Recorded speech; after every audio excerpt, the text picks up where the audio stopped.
సాయిరామ్.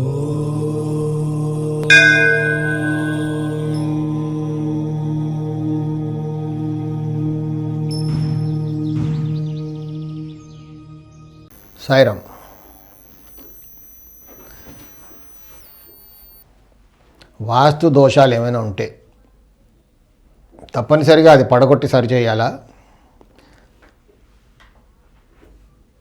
లేకపోతే ఏమైనా యంత్రాలు కూడా పెట్టుకొని అలా ఉండొచ్చా అని చాలామంది అడుగుతూ ఉంటారు. గురుగారు, ఈ వాస్తు దోషాలు మీరు ఈ రూమ్ తీసేయమన్నారు, ఈ గుమ్మం తీసి ఇక్కడ పెట్టమన్నారు, ఇవన్నీ చేయడం కాస్త కష్టమండి మాకు. అంటే పాసిబిలిటీ ఉంటే మాత్రం తప్పకుండా చేయాలి. అంటే టెక్నికల్ పాసిబిలిటీస్ కొన్ని ఇళ్లల్లో టెక్నికల్గా మనం తీసేయలేం. అసలుకి ఆ దోషాన్ని సవరిద్దామంటే టెక్నికల్గా అక్కడ సివిల్ కన్స్ట్రక్షన్ మనల్ని పర్మిట్ చేయదు అక్కడ. అలాంటప్పుడు దాన్ని కరెక్షన్ చేయడం ఎలా? కష్టం కొంచెం. ఇలా వదిలిపెట్టి వెళ్ళిపోవాలి. అక్కడి నుంచి మేము వెళ్ళిపోలేమండి, ఇక్కడే ఉండాలి, తప్పదు. లేదా కొన్నిసార్లు అటాచ్మెంట్, సెంటిమెంట్స్, ఇక్కడే ఉండాలి. సో అలాంటప్పుడు ఏంటంటే మన శాస్త్రంలో మన ఋషులు మహర్షులు కొన్ని యంత్రాలంటూ మనకు సజెస్ట్ చేశారు. సో యంత్రాలు సరిగ్గా పూజ చేసి ఆ పవర్ దాంట్లో దారబోసి యంత్రం అక్కడ స్థాపిస్తే కొంచెం ఇంటెన్సిటీ తగ్గుతుంది. మొత్తం దోషం మొత్తం పోదు.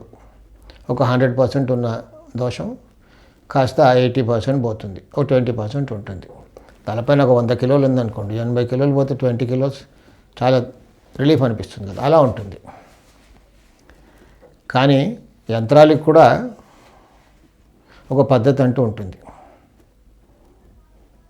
పూజా యంత్రాలు పెట్టకూడదు. యంత్రాలు ఎన్ని రకాలుగా ఉంటాయి? పూజా యంత్రం, స్థాపన యంత్రం, బాగా డబ్బు రావాలంటే ఒక యంత్రం, ఇంట్లో సుఖశాంతులు ఉండాలంటే ఒక యంత్రం, చదువులు కరెక్ట్గా రావాలి, పిల్లలు హుషారుగా ఉండాలి, ఆరోగ్యాలు బాగుండాలి, వాటికి ఒక యంత్రం.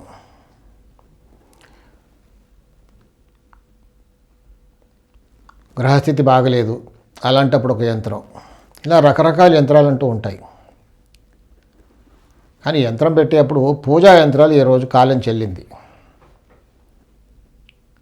మనం ఇంట్లో పూజా యంత్రం స్థాపించుకున్నాం అనుకోండి,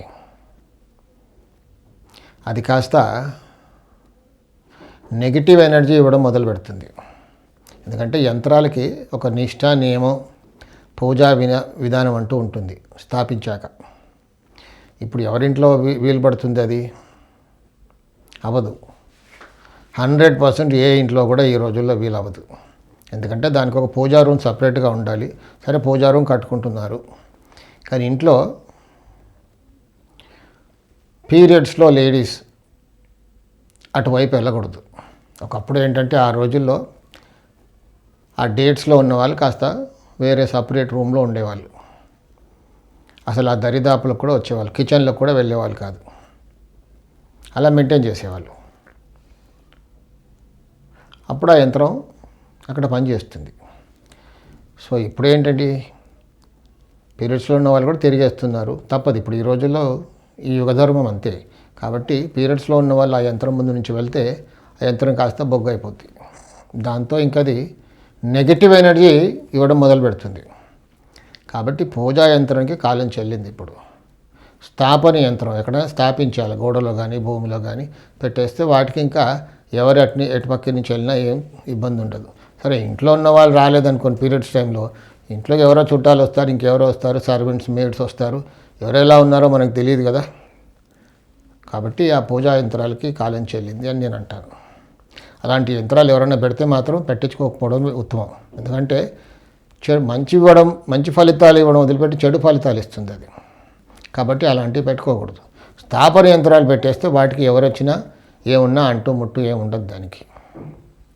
కాబట్టి యంత్రానికి కూడా ఒక నిష్ఠా నియమాలు అంటూ ఉంటాయి. కాబట్టి అలాంటి యంత్రాలు పెట్టుకోకపోవడమే ఉత్తమం. యంత్రాలు అంటూ ఉన్నాయి, కానీ యంత్రాలకు కూడా ఏ యంత్రం ఎక్కడ పెట్టాలి, ఎప్పుడు పెట్టాలి, ఊరికే ఏమి సవరించారండి ఇంట్లో. అసలు ఏ దోషాన్ని కూడా సవరించే వీలు లేదు మాకు, ఊరికే యంత్రం పెట్టేయండి. కొంతమంది చెప్తూ ఉన్నారు అక్కడక్కడ. ఊరికే యంత్రం పెట్టేసుకోండి, ఏ మార్పు చేసే అవసరం లేదు, తప్పది. ఒక చిన్న మార్పు, ఆ మార్పు చేసిన తర్వాత ఏ యంత్రం పెడితే రిజల్ట్ వస్తుంది అనేది ఆధారపడి ఉంటుంది. యంత్రాలు ఉన్నాయి, లేదని కాదు. ముఖ్యంగా యంత్రాలు నిష్ఠా నియమాలతో చేయాలి. ఎప్పుడు ఎక్కడ ఎలాంటి పరిస్థితుల్లో యంత్రాలు పెట్టాలన్న నియమం కూడా ఉంది. అలా పెడితే యంత్రాలు పనిచేస్తాయి. సాయి రక్ష.